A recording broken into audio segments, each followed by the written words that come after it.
மதுபானம். வானத்தின் கீழ் மனுபுத்திரர் உயிரோடு இருக்கும் நாளளவும் பெற்று அனுபவிக்கத்தக்கது இன்னதென்று அறியும் பொருட்டு என் இருதயத்தை ஞானத்தால் தேற்றிக் கொண்டிருக்கும் போதே நான் என் தேகத்தை மதுபானத்தால் சீராட்டிக் கொண்டிருக்கவும் மதியினத்தை பற்றிக் கொண்டிருக்கவும் என் உள்ளத்தில் வகை தேடினேன். சாலமோன் சந்தோஷத்தை தேடி அலைந்தார், நகைத்து பார்த்தார், தான் விரும்பியதெல்லாம் செய்து பார்த்தார். அவருக்கு மெய்யான சந்தோஷம் கிடைக்கவில்லை.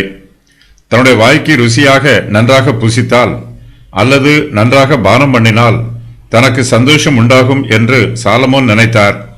இதற்காக தன் தேகத்தை மதுபானத்தால் சீராட்டிக் கொண்டிருக்க தன்னுடைய உள்ளத்தில் வகை தேடினார். சாலமோனிடத்தில் குடித்து வெறித்திருக்கும் பழக்கம் கிடையாது.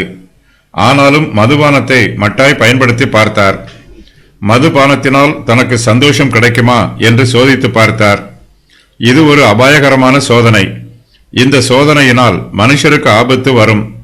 சோதிப்பதற்காக மதுபானம் பண்ணுகிறவர்கள் முடிவில் மதுபானத்திற்கு அடிமைகளாகி விடுவதற்கும் வாய்ப்புள்ளது. ஆரம்பத்தில் மதுபானம் அவர்களுக்கு மகிழ்ச்சியாக இருக்கலாம். முடிவில் அதே மதுபானம் அவர்களுடைய சரீர ஆரோக்கியத்தை கொன்று போடும். அவர்களுடைய ஆயுசு காலத்தை குறைத்துவிடும். சாலமோன் மதியினத்தை பற்றி கொண்டிருக்க வேண்டும் என்று தன் உள்ளத்தில் வகை தேடுகிறார். சாலமோனுக்கு ஞானத்தினால் சந்தோஷம் கிடைக்கவில்லை. தனக்கு மதியினத்தினால் சந்தோஷம் கிடைக்குமா என்று சோதித்து பார்க்கிறார். ஞானம் மனுஷனை சந்தோஷப்படுத்தாத போது மதியினம் மனுஷனை நிச்சயமாய் சந்தோஷப்படுத்தாது. நாம் மதியினத்தை பற்றி கொண்டால் மதியினம் நம்மை பற்றி கொள்ளும். அது நம்மை ஆளுகை செய்யும்.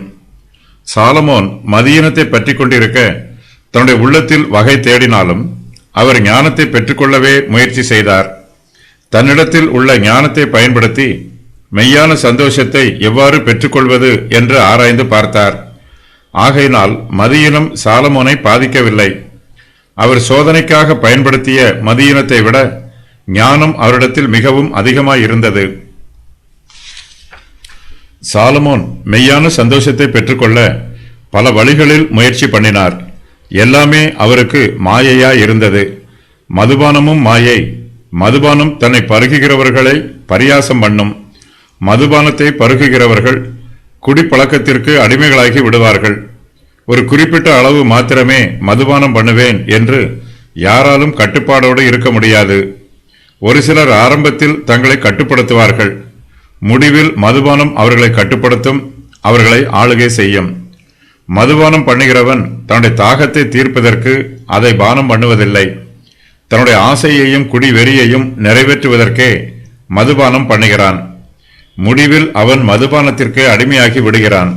அடிமைக்கு சந்தோஷம் இல்லை.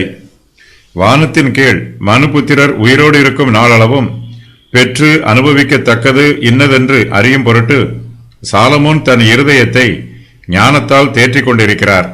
நாம் ஒன்றும் செய்யாமல் சோம்பேறியாக சும்மா இருந்தால் நமக்கு ஒருபோதும் சந்தோஷம் வரப்போவதில்லை. நாம் சரியான காரியங்களை செய்ய வேண்டும். நாம் பெரிய காரியங்களை செய்கிறோமா என்பது முக்கியமல்ல. நாம் சரியான காரியங்களை செய்ய வேண்டும் என்பதுதான் முக்கியம்.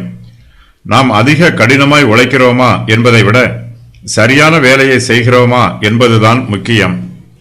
தான் உயிரோடு இருக்கும் நாளளவும் நன்மையை பெற்றுக்கொள்ள வேண்டும் என்னும் நோக்கத்தோடு மதுபானம் பண்ணுகிறவர்களுக்கு ஏமாற்றமே உண்டாகும். மதுபானம் மெய்யான சந்தோஷத்தை தராது. சந்தோஷத்தை பெற்றுக்கொள்ள சாலமோன் தன் தேகத்தை மதுபானத்தால் சீராட்டி பார்த்தார்.